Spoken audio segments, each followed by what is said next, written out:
오늘 준비한 이야기는 조금 역설적인 제목을 가지고 있습니다. 바로 더 이상 안 된다고 느낄 때 비로소 시작되는 것, 체념이 선물하는 창조적 절망의 힘입니다. 아마 제목을 듣자마자 아니 절망이 무슨 선물이야, 체념은 패배자가 하는 것 아니야? 라고 의아해 하실 분들도 있을 것입니다. 하지만 오늘 이야기가 끝날 때쯤엔 여러분들은 가장 어두운 그 터널 속에서 오히려 가장 눈부신 빛을 발견한 법을 깨닫게 될 것입니다. 우리는 흔히 희망을 노래하고 긍정을 찬양하는 시대에 살고 있습니다. 포기하지 마라, 할 수 있다, 꿈을 크게 가져라 라고 하는 말들이 우리 주변을 가득 채우고 있죠. 물론 좋은 일입니다. 하지만 솔직해져 봅시다. 때로는 그 희망이라는 단어가 우리를 더 고통스럽게 만들 때가 있지 않나요? 아무리 노력해도 닿지 않는 목표를 붙잡고 조금만 더를 내치며 스스로를 채찍질할 때 우리 마음은 서서히 병들어갑니다. 이때 우리에게 필요한 것은 억지로 쥐어짜내는 긍정이 아니라 바로 창조적 절망입니다.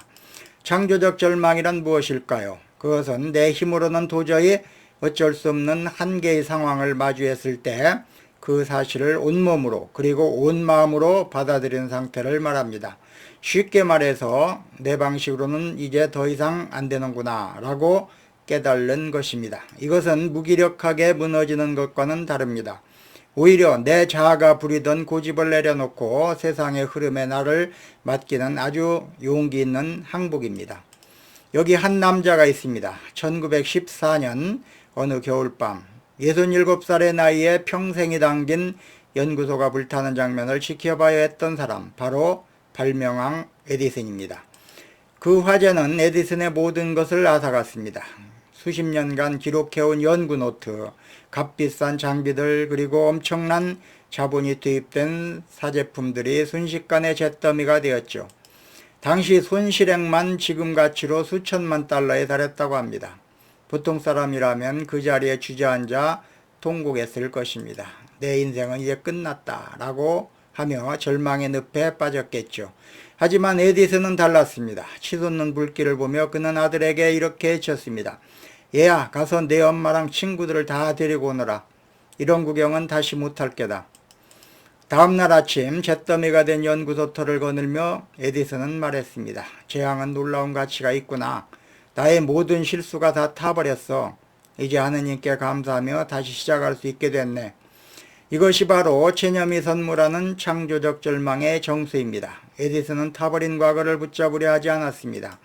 되돌릴 수 없는 사실을 즉각적으로 체념하고 그 자리에 새로운 시작이라는 창조적 에너지를 채워 넣었습니다. 실제로 에디슨은 화재 발생 3주 만에 다시 연구를 시작했고 그해 놀라운 수익을 기록했습니다. 과거에 대한 미련을 깨끗이 포기하기에 가능한 일이었습니다. 또 다른 사례를 살펴볼까요? 의미 치료의 창시자이자 정신과 의사인 빅터 프랑클은 나치의 아우슈비츠 수용소에서 죽음의 문턱을 수천 번 넘나들었습니다. 그는 그 지옥 같은 곳에서 살아남은 사람들의 공통점을 연구했습니다. 흥미롭게도 가장 먼저 무너진 사람들은 막연한 낙관주의자들이었습니다. 성탄절 전에는 집에 갈 수 있을 거야. 부활절에는 해방될 거야. 라고 스스로에게 희망 고문하던 그들은 약속된 날짜가 지나도 아무 일도 일어나지 않자 심리적 지지대가 무너지며 급격히 쇠약해져 죽어갔습니다. 반면 끝까지 생존한 사람들은 달랐습니다. 그들은 현재의 비극적인 상황을 냉정하게 직시했습니다. 과거의 나는 죽었다. 지금의 나는 번호로 불리는 수감자일 뿐이다. 라는 사실을 철저히 체념했습니다. 하지만 그들은 그 절망의 밑바닥에서 삶의 의미를 다시 창조했습니다. 옆에 있는 동료에게 빵 조각을 건네는 일, 내일 아침에도 살아남아 태양을 보는 일 등 아주 작고 구체적인 의미를 찾아냈죠. 더 이상 예전처럼 살 수 없다는 절망이 오히려 지금 여기서 어떻게 살 것인가 라는 실존의 질문으로 그들을 이끌었던 것입니다. 우리의 삶도 다르지 않습니다. 우리가 무언가에 집착하여 이게 아니면 안 돼 라고 소리칠 때 우리는 사실 스스로를 감옥에 가두는 것과 같습니다. 특정 직업, 특정 사람, 특정한 성공의 기준에 매달려 있을 때 우리 시야는 좁아집니다. 하지만 정말 안 되는구나 라고 느끼는 순간 역설적으로 우리를 꽉 조이고 있던 집착의 밧줄이 풀립니다. 심리학에서는 이것을 수용이라고 부릅니다. 체념의 체자는 살피다, 밝히다 라고 하는 뜻을 담고 있습니다.